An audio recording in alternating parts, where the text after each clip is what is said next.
Hello, welcome to Fun Pets and Kids. Today, we're going to teach you how to crimp hair. This is our crimper. It's already plugged in and it is hot. Okay? On and off switch is here. And we keep it off to the side till we're ready to use it as to not burn ourselves.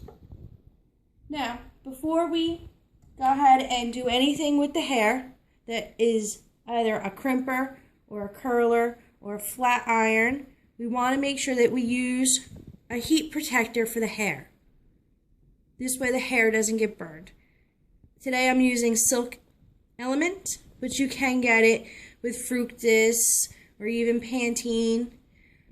It's good to use on the hair so you don't fry the hair. You're just going to spritz.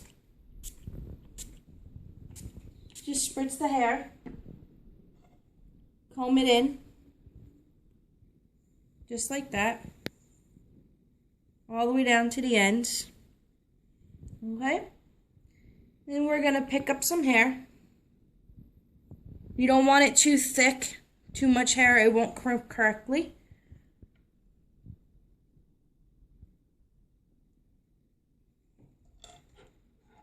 Get out our crimper, and we don't want to put it close to her scalp.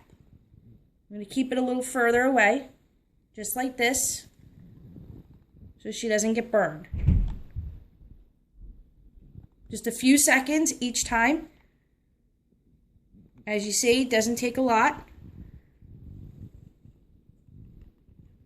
And done. Nice and easy.